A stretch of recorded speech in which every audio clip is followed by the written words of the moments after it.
तो आज की इस वीडियो में हम स्टार्ट करने वाले हैं एक्सरसाइज 1.2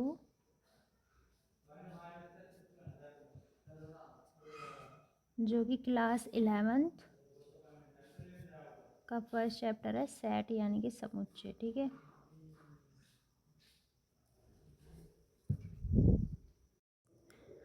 तो यहाँ पर फर्स्ट क्वेश्चन देख लेते हैं। सबसे पहले एक्सरसाइज 1.1 मैंने इससे पहले वाली वीडियो में करा दी थी। अगर आपने एक्सरसाइज 1.1 की वीडियो में नहीं देखी है तो आप मेरे चैनल पर जाकर देख लेना।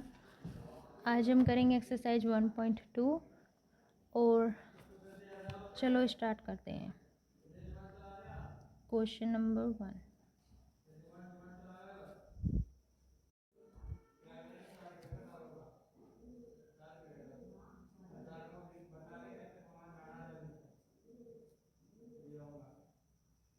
निम्नलिखित में से रिक्त समुच्चय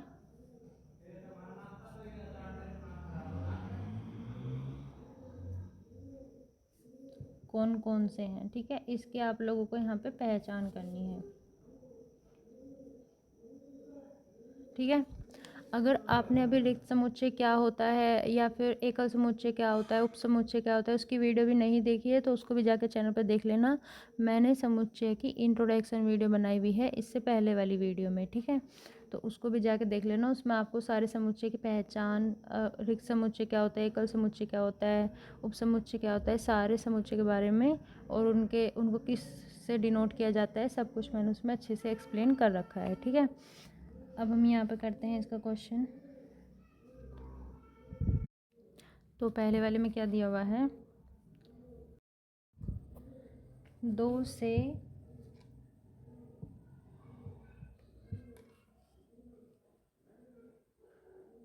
भाज्य विषम प्राकृत संख्याओं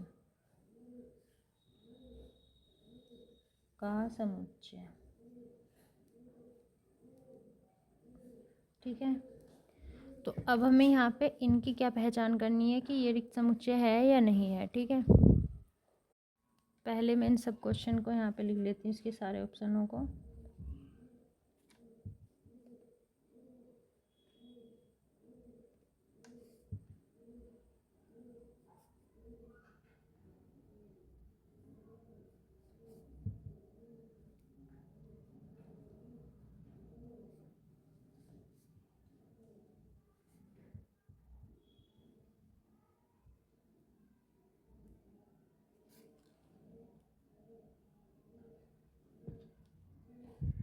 तो यहाँ पर मैंने सारे ऑप्शन लिख लिए हैं। फर्स्ट वाला है 2 से भाज्य विषम प्राकृतिक संख्याओं का समुच्चय। अब एक बात बताओ, 2 से हम किसी भी संख्या को अगर डिवाइड करेंगे तो वो क्या आएगी हमारी, हमेशा सम आएगी, है ना, विषम तो आ नहीं सकती। और यहाँ पे पूछा है कि विषम प्राकृतिक संख्याओं का समुच्चय, तो पहले वाला क्या हो जाएगा हमारा, पहले वाला हमारा रिक्त समुच्चय हो जाएगा। ठीक है, मतलब इसको हम लिख देंगे 5। तो ये कौन सा सेट हो जाएगा, 5 सेट। ठीक है, अब दूसरा देखते हैं, सम अभाज्य संख्याओं का समुच्चय। देखो, सम अभाज्य संख्याओं का समुच्चय मतलब सम अभाज्य संख्या के अंदर कौन कौन सी आ जाएंगी। ये मत सोचना कि सम है और अभाज्य संख्या नहीं होती। 2 क्या है, 2 एक, तो 2 क्या है यहाँ पे, 2 है एक भाज्य संख्या और अभाज्य संख्या भी है और एक सम संख्या भी है। ठीक है, तो हम इसको हम कैसे लिखेंगे, यहाँ पे देखो नंबर 2 सॉल्यूशन लिख लेते हैं पहले। सॉल्यूशन में नंबर 2 के अंदर कैसे सेट बनेगा, 2 एंड 2 के बाद देखो 8। 8 क्या है यहाँ पे, अभाज्य संख्या नहीं है ना, तो 8 भी नहीं लिख सकते। तो अभाज्य संख्या एक 2 हो गया और कौन सा है जो किसी के भी टेबल में नहीं आता। अभाज्य संख्या वो होती हैं जो खुद के और 1 के अलावा और किसी के टेबल में ना आती हो, है ना। तो यहाँ पे तो अभी मुझे 2 ही लग रहा है तो हम 2 पे लिख लेते हैं बस। ठीक है, तो यहाँ पे ये ना देखो, ये जो सेट का सिंबल है इसके अंदर हमें एक अवयव दिखाई दे रहा है ना। अगर ये यहाँ पे 2 भी ना होता, बिल्कुल ब्लैंक होता, तो हम इसको लिख देते कि ये एक रिक्त समुच्चय है। लेकिन यहाँ पे 2 है, तो हम इसको क्या लिखेंगे, यह है एक रिक्त समुच्चय नहीं है ना, क्योंकि इसके अंदर एक अवयव है जो कि है 2। ठीक है, तो this is not equal to 5, है ना। इसको हम इस तरह से लिख सकते हैं। अब हम एक और देखते हैं, थर्ड वाला, x is such that x एक प्राकृतिक संख्याओं का समुच्चय है जहाँ पर x जो है वो स्मॉलर देन x, साथ ही smaller x is greater than 7। यहाँ पे मुझे लग रहा है थोड़ी सी मिस्टेक हुई है, यहाँ पे x की जगह पे 5 है ना। तो यहाँ पे क्या लिखा हुआ है, x जो है वो स्मॉलर देन होना चाहिए 5 से एंड ग्रेटर देन होना चाहिए 7 से। ठीक है, तो मतलब 5 के और 7 के बीच की तो यहाँ पे देखो, जो अभी मैंने तुम्हें बताया था कि x जो है वो स्मॉलर देन 5 से होना चाहिए एंड ग्रेटर देन 7, मतलब 5 के और 7 के बीच के जितने भी नेचुरल नंबर है वो यहाँ पे आपको लिखने हैं। ठीक है, तो यहाँ पे लिखेंगे 5 के बाद क्या आता है 6 एंड 7 से पहले क्या आता है 6 ही आता है, तो इन दोनों के बीच का जो नंबर है नेचुरल नंबर वो क्या हो गया 6। तो ये भी क्या है, रिक्त समुच्चय नहीं है, इज़ नॉट इक्वल टू 5। ठीक है, यहाँ पे लिख देंगे यह एक रिक्त समुच्चय नहीं है। ठीक है, और इस तरह से शो कर देंगे if this is not equal to 5। Okay, अब अगले वाला देखते हैं, लास्ट, y डैश y किन्हीं दो समांतर रेखाओं का उभयनिष्ठ बिंदु है।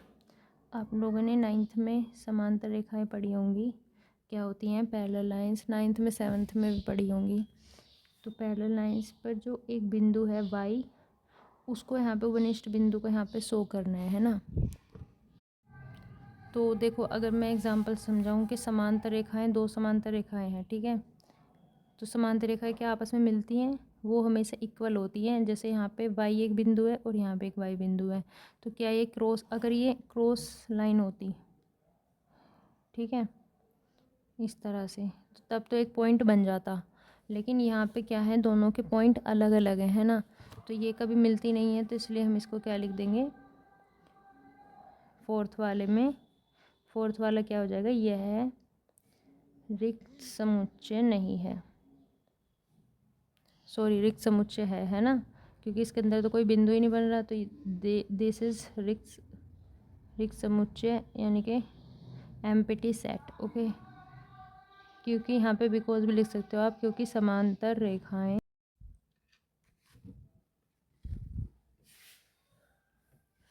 तो कहाँ पर आ रहे थे हम अभी, हाँ हम बता रहे थे यहाँ पे कि क्वेश्चन नंबर जो फोर्थ है, y और y किन्हीं दो समांतर रेखाओं का उभयनिष्ठ बिंदु है। अब यहाँ पे बताओ, जब दोनों समांतर रेखा आपस में अटैच ही नहीं होंगी, एक दूसरे को परस्पर नहीं काटेंगी, तो फिर बीच में उभयनिष्ठ बिंदु कैसे बनेगा, है ना। तो इसको हम लिख देंगे यह एक रिक्त समुच्चय है, क्योंकि यहाँ पर समांतर रेखाएं आपस में नहीं मिलती,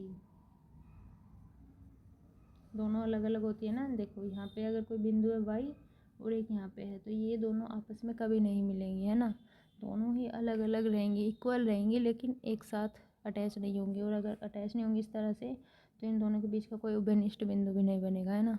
तो ये हो जाएगा कि ये एक रिक्त समुच्चय है। ठीक है, अब हम क्वेश्चन नंबर सेकंड देख लेते हैं। क्वेश्चन नंबर सेकंड में क्या दिया हुआ है,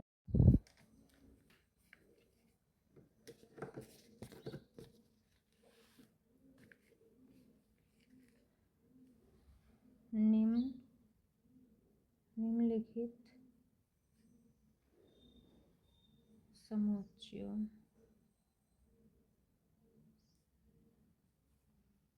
में से कौन परिमित और अपरिमित समुच्चय है।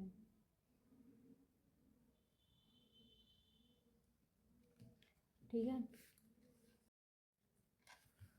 तो यहाँ पे पहले वाला देख लेते हैं, उसमें क्या दिया हुआ है, वर्ष के महीनों का समुच्चय। देखो, अगर परिमित और अपरिमित समुच्चय की बात करी जाए तो परिमित समुच्चय कौन से होते हैं, जो एक तरह से जिनकी जो वैल्यू होती है, जो जिनकी हम गणना कर सकते हैं, मतलब जो फिक्स होते हैं, जिनकी लिमिट होती है कि 1 से लेके 10 तक की हमें नेचुरल नंबर लिखनी है ना, 1 से लेके 50 तक का हमें अभाज्य संख्या लिखनी है, या फिर हमें 1 से लेके 10 तक की सम संख्याएं लिखनी है, विषम संख्याएं लिखनी है ना, उसकी एक लिमिट आप लोगों को दी जाती है कि यहाँ से लेके यहाँ तक का आपको लिखना है, इससे आगे बाहर कुछ भी नहीं लिखना है। ठीक है, उसको बोलते हैं परिमित समुच्चय। और अगर अपरिमित होता है, मतलब इनफाइनाइट, जो कि आपका चलता ही रहेगा, मतलब उसमें कोई ऐसी लिमिट नहीं दी जाती कि 1 से लेके 100 तक की काउंटिंग करनी है, या फिर 1 से लेके 10 तक के आपको लिखना है, सेट बनाना है ना। तो चलो, अब आपके समझ में आ गया होगा। जैसे यहाँ पे एग्जांपल देखते हैं, वर्ष के महीनों का समुच्चय। अब देखो, एक वर्ष में कितने मंथ होते हैं टोटल,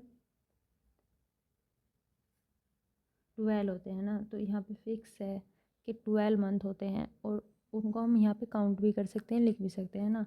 चलो लिख लेते हैं, जनवरी, फरवरी, मार्च, अप्रैल,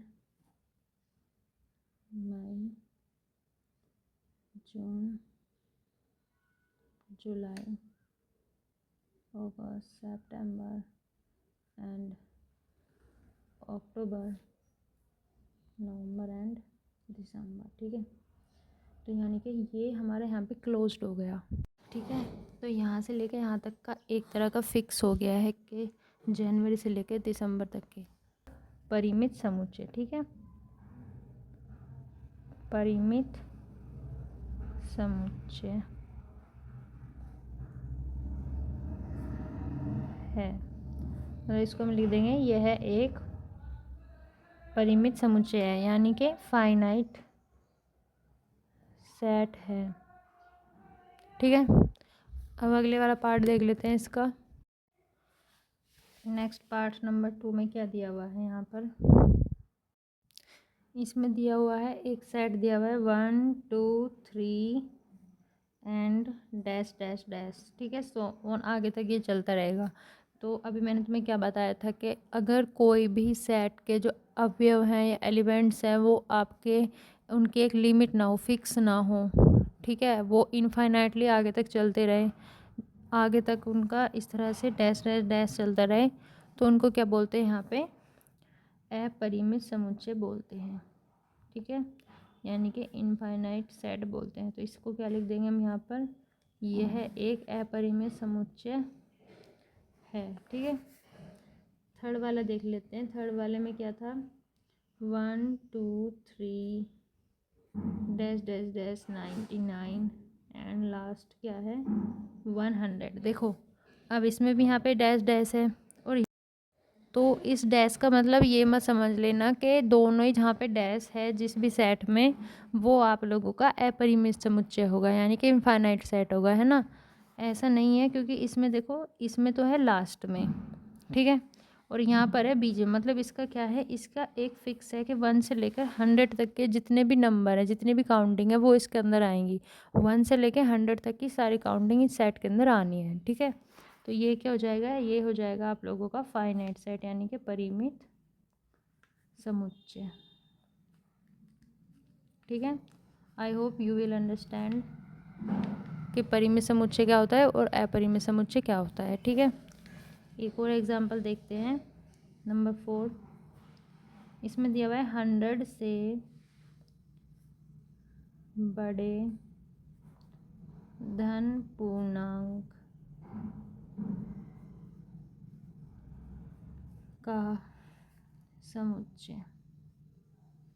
अब देखो, यहाँ पे एक डिजिट तो दे रखा है कि 100 है, ठीक है, लेकिन 100 से बड़े, 100 से बड़े कितने भी डिजिट हो सकते हैं ना, और धन पूर्णांक मतलब पॉजिटिव इंटीजर होने चाहिए, लाइक 100 से ऊपर +1, 101 +102, है ना।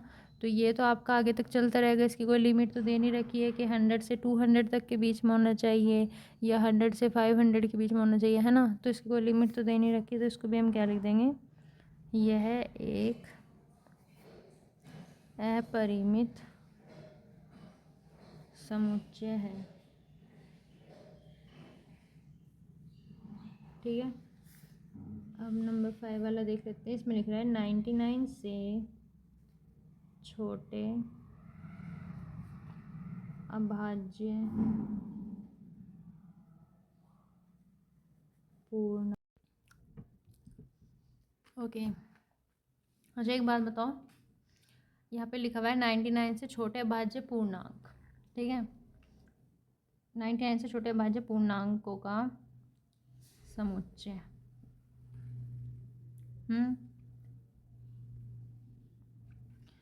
तो यहाँ पे देखो, एक तरह से एक लिमिट डिजिट की बात हो रही है। 99 आप लोगों को मैक्सिमम डिजिट दी हुई है, उससे छोटी मतलब अब आप पूर्णांक में अगर जाओगे तो अगर अभाज्य संख्या की बात की जाए तो सबसे छोटी अभाज्य संख्या क्या होती है, यहाँ पे लिख लेते हैं हम 2, देन 3, देन 5, देन 7, है ना। तो इस तरह से चलती रहेंगी और ये हमें कहाँ तक लेनी है, इसका मैक्सिमम मतलब लास्ट जो डिजिट है वो क्या है, यहाँ पे 99 है। तो ये फिक्स है कि हमें 99 से लेकर और 2 से लेकर 99 तक के बीच के जितने भी प्राइम नंबर हैं, जितने भी अभाज्य संख्याएं हैं, उनका एक सेट बनाना है ना। तो ये तो फिक्स हो गया, तो इसको हम क्या बोल देंगे, यह एक परिमित समुच्चय है। ठीक है, तो आपको इस तरह से थोड़ा सा एग्जाम्पल देके समझाना है और उसके बाद लिख देना है यहाँ पे कि यह एक परिमित समुच्चय है। ठीक है, अब यहाँ पे अगला देख लेते हैं। क्वेश्चन नंबर हम यहाँ पे आ गए हैं अब 3 पर। ठीक है, तो क्वेश्चन नंबर 3 में दिया हुआ है निम्नलिखित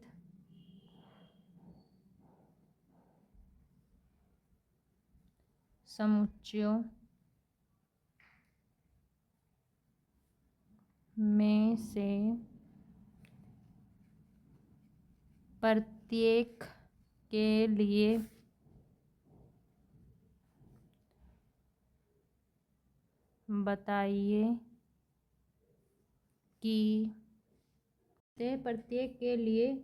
बताइए कि कौन कौन से परिमित हैं और कौन कौन से अपरिमित संख्या हैं। ठीक है, तो यहाँ पे भी इसमें पहले वाले की तरह आपको परिमित और अपरिमित समुच्चय के बारे में बताना है और कुछ नहीं बताना है। तो पहले वाला देख लेते हैं, एक्स एक्स के समांतर रेखाओं का समुच्चय। ठीक है,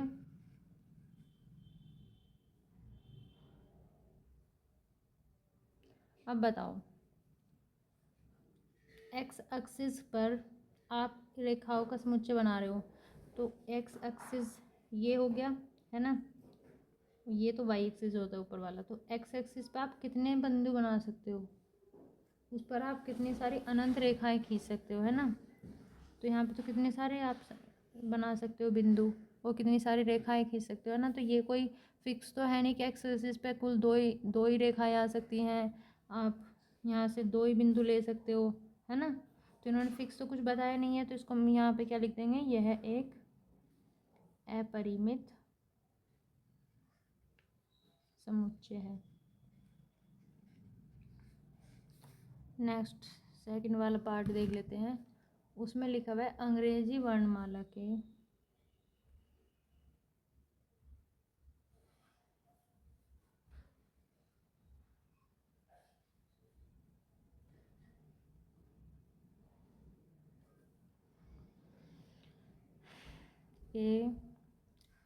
अक्षरों का समुच्चय। अब बताओ अंग्रेजी वर्णमाला में टोटल कितने अक्षर होते हैं, 26 होते हैं ना। तो ये हो गया फिक्स, मतलब अंग्रेजी वर्णमाला में ठीक है, तो अंग्रेजी वर्णमाला के अक्षरों का समुच्चय टोटल कितने होते हैं, 26 होते हैं। तो सबको पता है ए से स्टार्ट होगा, A B C dash dash dash dash, last में जेड तक जाके फिनिश हो जाएगा, है ना। तो ये एक लिमिट है, फिक्स है कि अल्फ़ाबेट के अंदर ए से लेके जेड तक के जितने भी अक्षर हैं उन सब का समुच्चय पूछ रहा है। तो ये क्या हो जाएगा, यह एक हो जाएगा परिमित समुच्चय। ठीक है, परिमित समुच्चय। अब उसके बाद थर्ड पार्ट देख लेते हैं। थर्ड पार्ट में दिया हुआ है उन संख्याओं का समुच्चय जो 5 के गुणज हैं। ठीक है, उसको भी ले लेते हैं हम। उन संख्याओं, अब देखो ये लिखा हुआ है उन संख्याओं का समुच्चय जो किससे है, 5 से कम है। अब एक बात बताओ, यहाँ पे आपको एक फिक्स डिजिट दे दिया है 5, है ना। तो 5 क्या है, यहाँ पे लास्ट नंबर है। लास्ट नंबर मतलब मैक्सिमम नंबर 5 होना चाहिए और 5 से कम वाली संख्याओं को आपको यहाँ पे लिखना है। ठीक है, तो क्या लिखेंगे, 5 से पहले क्या आता है, 1 2 3 एंड 4। ठीक है, तो ये सब किसके अंदर आ गए, ये सब एक सेट के अंदर आ गए हैं और फिक्स हो गए हैं कि 5 से जो मिनिमम डिजिट हैं 1 2 3 4, ये सब क्या है, आप लोगों के फिक्स हो गए। ठीक है, तो यहाँ पे इसको लिख लेंगे हम परिमित समुच्चय, क्योंकि हमें 5 से कम वाले डिजिट चाहिए थे, 5 हमारा फिक्स हो गया कि 5 से आगे के हमें नहीं चाहिए, तो इसलिए ये हो जाएगा परिमित समुच्चय, फाइनाइट सेट। हो गए, नेक्स्ट फोर्थ पर चलते हैं जल्दी से फटाफट। पृथ्वी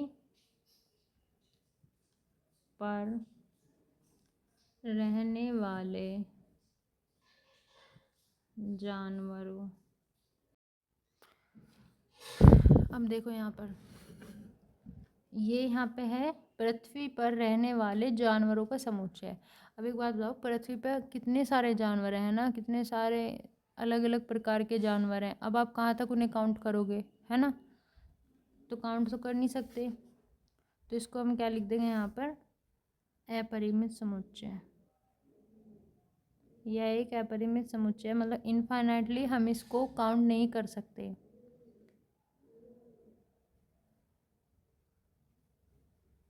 ठीक है, अब हमारे फोर्थ के बाद फिफ्थ पर, जिसमें दिया हुआ है मूल बिंदु, 2 मूल बिंदु दिए हैं 0 एंड 0 से होकर जाने वाले वृत्त का समुच्चय। अब मूल बिंदु 0 और 0 से होकर जाने वाले वृत्तों का समुच्चय कैसे बनेगा, मूल बिंदु कोई बिंदु है, ठीक है, उससे होकर जाने वाले, यहाँ पे एक नहीं बन सकता, बहुत सारे वृत्त बन सकते हैं एक ही बिंदु से, है ना। देखो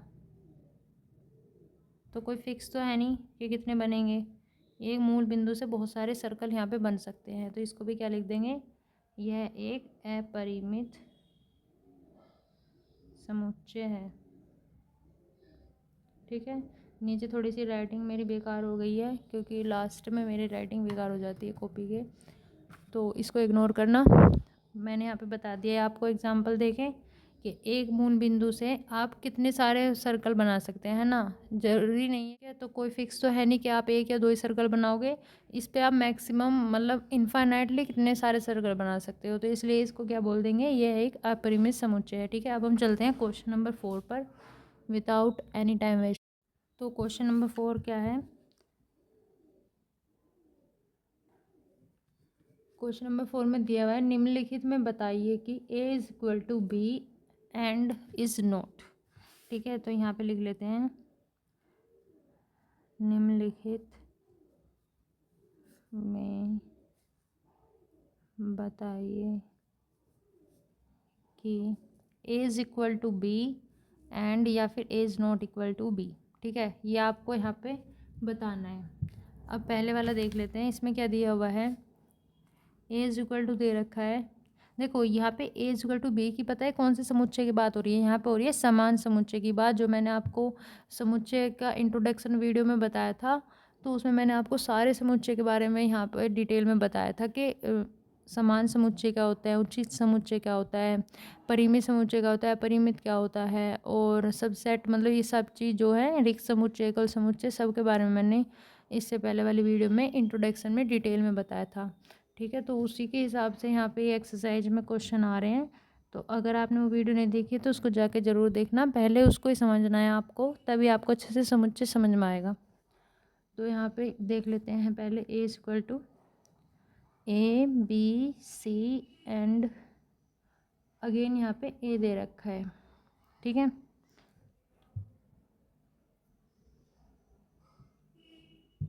जो दूसरे वाला सेट दे रखा है बी, उसके अंदर क्या दे रखा है, ए सी and B and again A.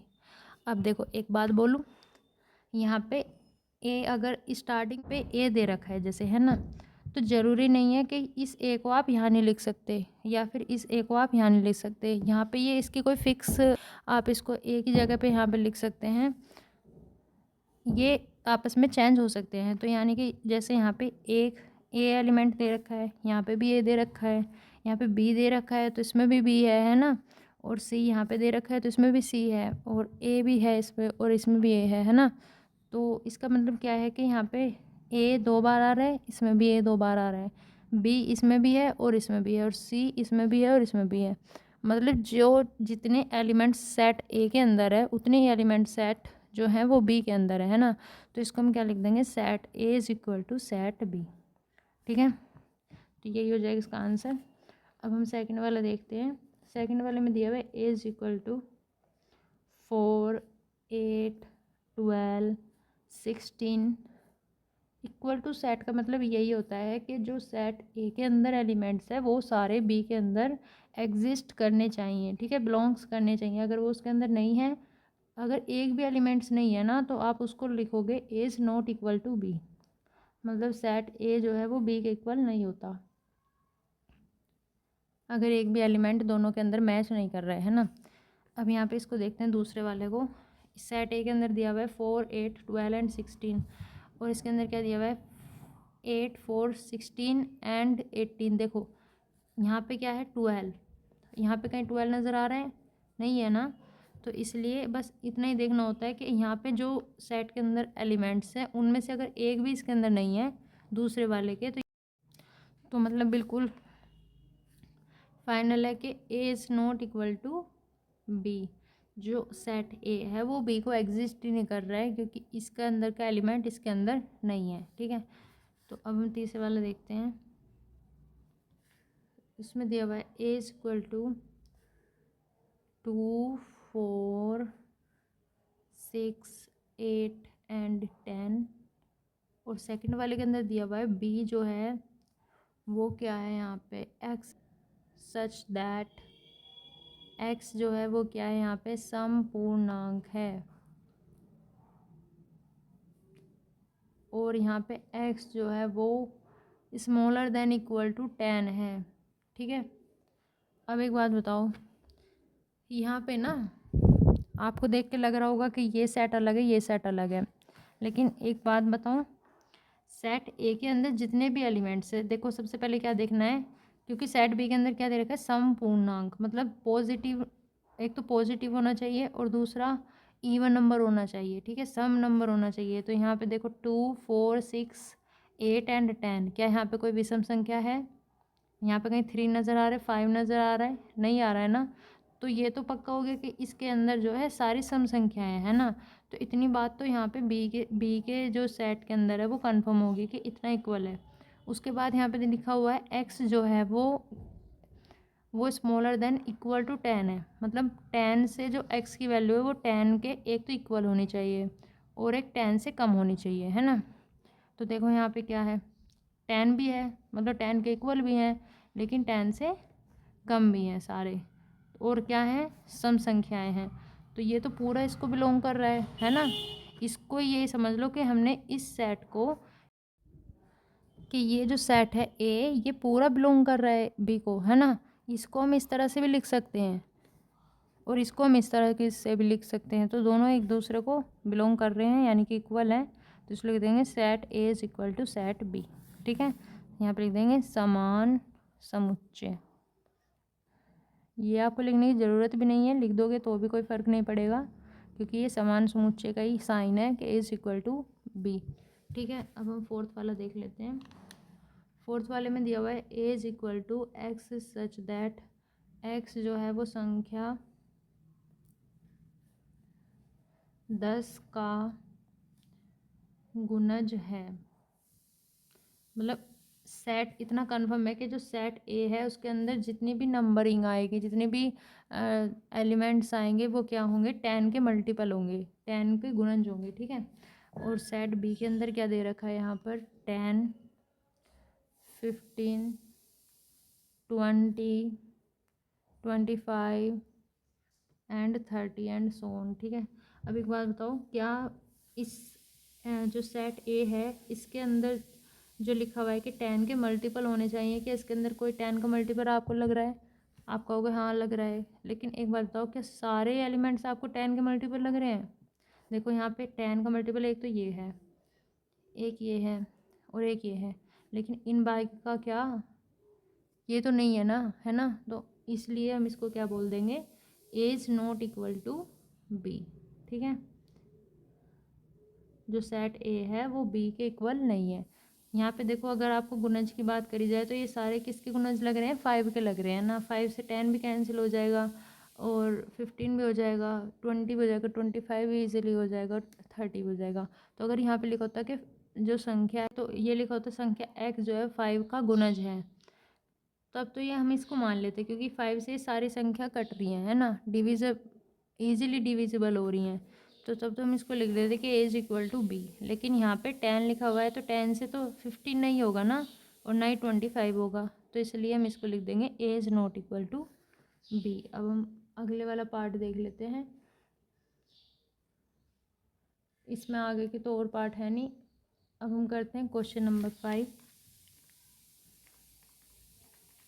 Question number 5 में क्या दिया हुआ है यहाँ पर, क्या निम्नलिखित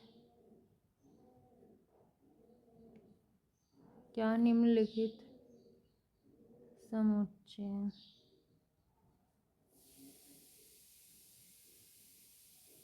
युग्म समान है, ठीक है। तो यहाँ पे एक क्वेश्चन दिया हुआ है कि क्या जितने भी समुच्चय के जो युग्म हैं जहाँ पे जोड़े बने हुए हैं क्या वो समान हैं, और अगर हैं तो उसका आपको कारण सहित बताना है, ठीक है।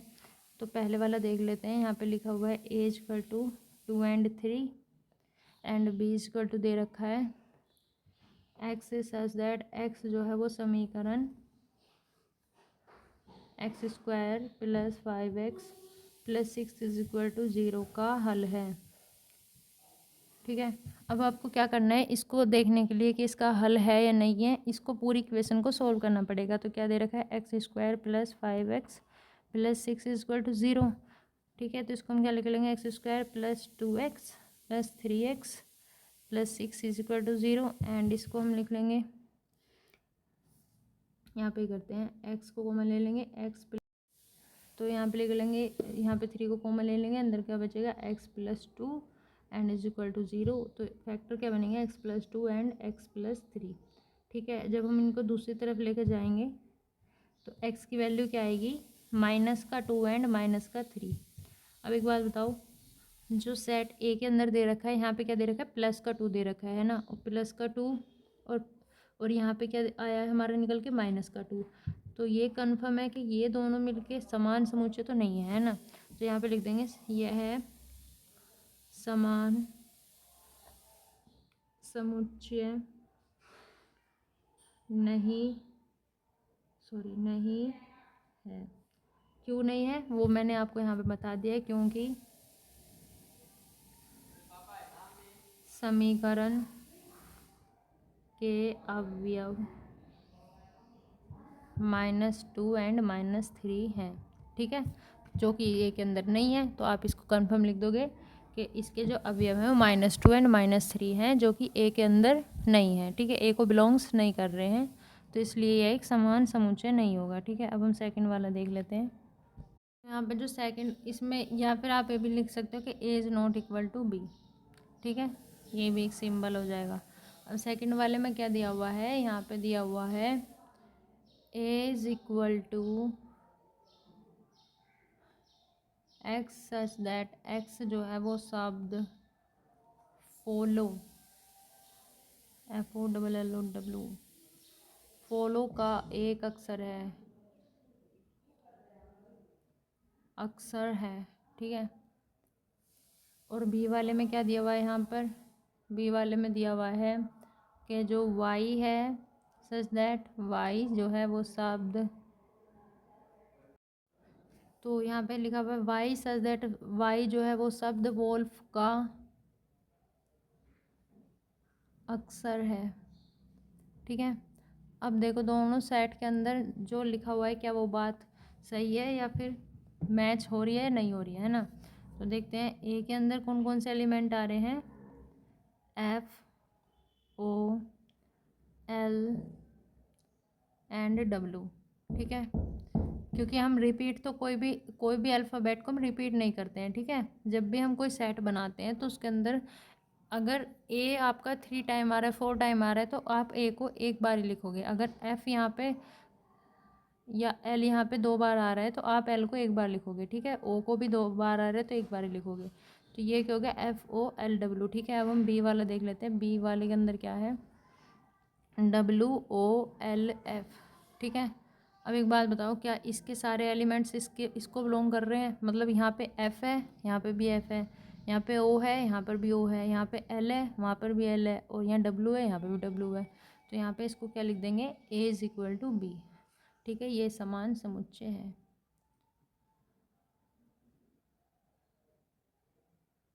ठीक है, अब क्वेश्चन नंबर 5 होता है यहाँ पे दी एंड। अब हम करते हैं क्वेश्चन नंबर 6 जो कि इस एक्सरसाइज का लास्ट क्वेश्चन है।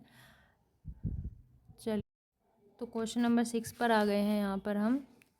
क्वेश्चन नंबर 6, इसमें क्या दिया हुआ है, नीचे दिए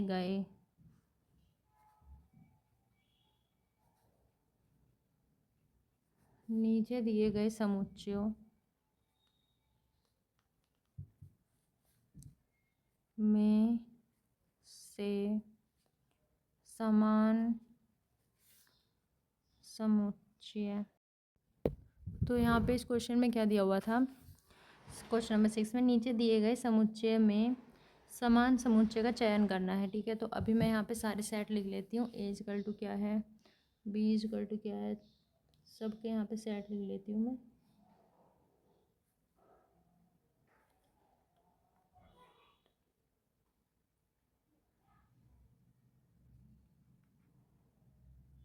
ठीक है, ए इक्वल टू कितने दे रखे हैं, 2 4 8 एंड 12।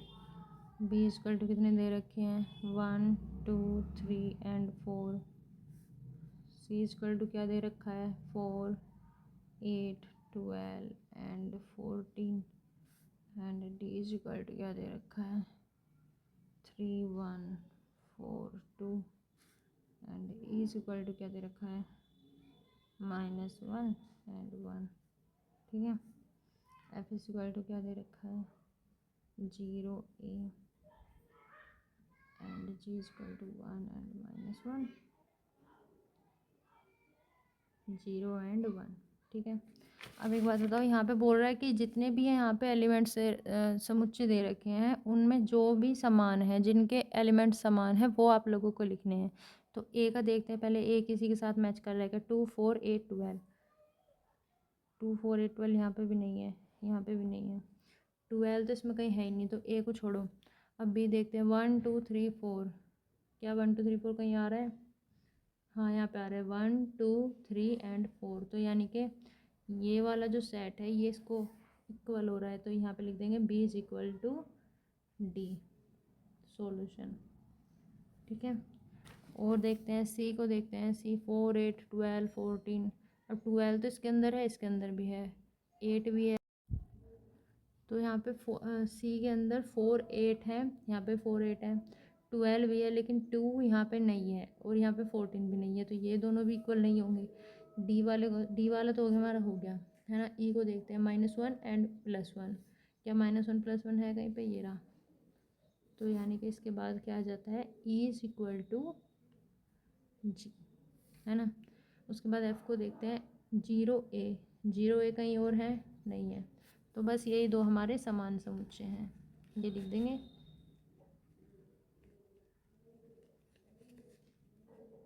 ठीक है। तो यहाँ पे ये एक्सरसाइज होती है आपकी दी एंड। अगर आपको वीडियो अच्छी लगी हो तो वीडियो को लाइक कर देना। अगर आपको किसी भी क्वेश्चन में डाउट है या फिर आपको कुछ और क्वेश्चन पूछना है तो आप कमेंट सेक्शन में पूछ सकते हैं। इससे पहले वाली एक्सरसाइज 1.1 की वीडियो जाके देख लेना अब अगर किसी ने नहीं देखी है तो, और सेट की इंट्रोडक्शन वीडियो ज़रूर देख कर आना, है ना। उसके बाद ही आपको समझ में आएगा कि आगे के जो भी क्वेश्चन मैं करा रही हूँ उसके अंदर सेट क्या है और सेट के कौन कौन से प्रकार यूज़ हो रहे हैं, वो सब आपको इंट्रोडक्शन वीडियो देखने के बाद ही पता चलेगा, है ना। तो मिलते हैं नेक्स्ट वीडियो में। Bye bye, take care.